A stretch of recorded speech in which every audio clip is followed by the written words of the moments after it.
নাহমাদুহু ওয়া নুসাল্লি আলা রাসূলিল কারীম। সম্মানিত আশিকে রাসূলেরা, আপনারা আমার সালাম গ্রহণ করুন। আসসালামু আলাইকুম ওয়া রাহমাতুল্লাহি ওয়া বারাকাতুহু। সম্মানিত আশিকে রাসূলেরা, আজ ঐতিহাসিক পবিত্র লাইলাতুল বারাত, ভাগ্য রজনী। এই লাইলাতুল বারাত মানুষের ভাগ্য লিপিবদ্ধ করা হয়। আগামী বরাত পর্যন্ত কে বেঁচে থাকবে, কে দুনিয়া ছেড়ে চলে যাবে, কে দুনিয়াতে আসবে, কার কি হবে, বিভিন্ন বিষয়ের উপরে এই রজনীতে লিপিবদ্ধ করা হয়। সম্মানিত আশিকে রাসূলেরা, আল্লাহ রাসূল বলেন, এই রাত্রিতে একজনের ভাগ্যে লিপিবদ্ধ করা হইল যে সে মারা যাবে আগামী শবে বরাত আসার আগেই। কিন্তু সে তো জানে না, সে নিজে বাড়ি করে বিয়ে করে সংসার সাজানোর প্রস্তুতি নিয়ে ব্যস্ত। কিন্তু সংসার গোছানোর আগে, সাজানোর আগে তার হায়াত শেষ হয়ে যায়। 1 বছর আগেই তো লিপিবদ্ধ করা আছে, এই পর্যন্ত তার সময়, সে তো আর সময় পাইল না। সুতরাং এই দিনটার গুরুত্ব অপরিসীম। না জানার কারণে, ধর্ম সম্বন্ধে পরিষ্কার ধারণা না থাকার কারণে এক শ্রেণীর লোক বলে শবে বরাত নাই, শবে কদর। শবে বরাত যে আছে পবিত্র কোরআনের বাণীতে, আপনারা আজকে শুনেছেন তাফসিরে সুফি সম্রাট দেওয়ানবাগীতে 25টা হাদিস। আমি লিখেছি 25টা হাদিস যে বরাতের গুরুত্ব তাৎপর্যের উপরে এবং কোরআনের বাণী। সুতরাং এত দলিল থাকার পরে বেমালুম এটা ভুলা যাওয়া সুযোগ কোথায়? আমরা বিশ্বাস করি লাইলাতুল বারাত আছে, করি না করি না।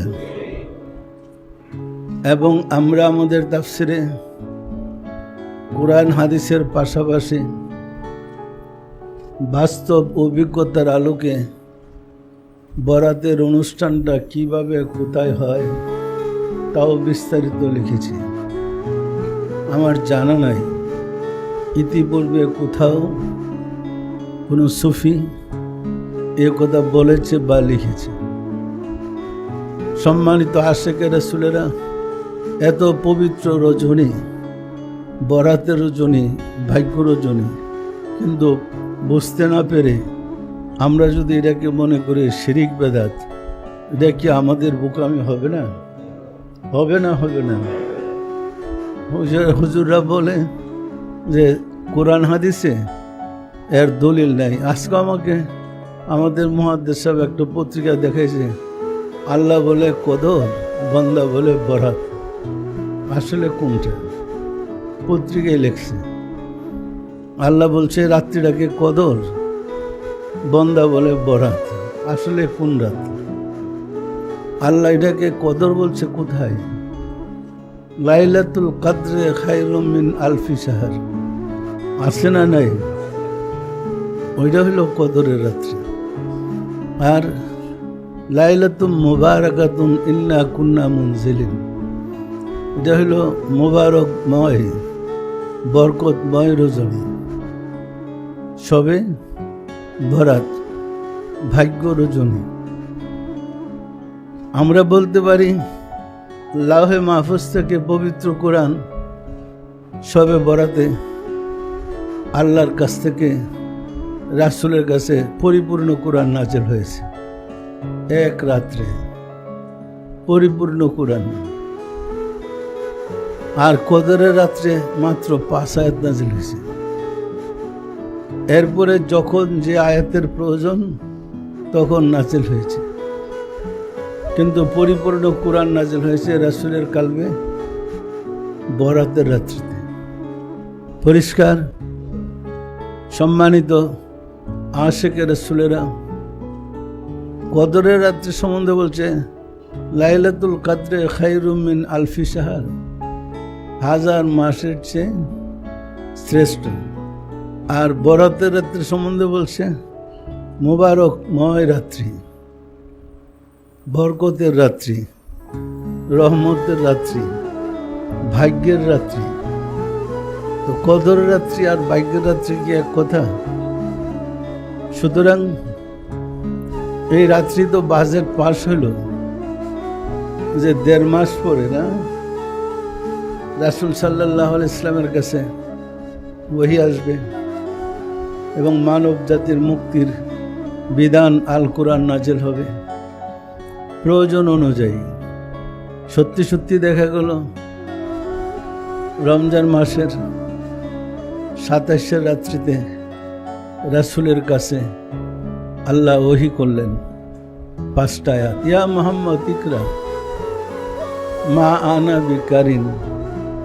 পরে রাসূল সাল্লাল্লাহু আলাইহি সাল্লামকে শিক্ষা দেওয়া হলো, উনি পরে পড়তে শুরু করলেন। আছে না নাই? সুতরাং তখন তো মাত্র 5টা আয়াত নাযিল হয়েছে, কিন্তু পরিপূর্ণ কোরআন নাযিল হয়েছে তো লাইলাতুল বরাতের রাত্রিতে।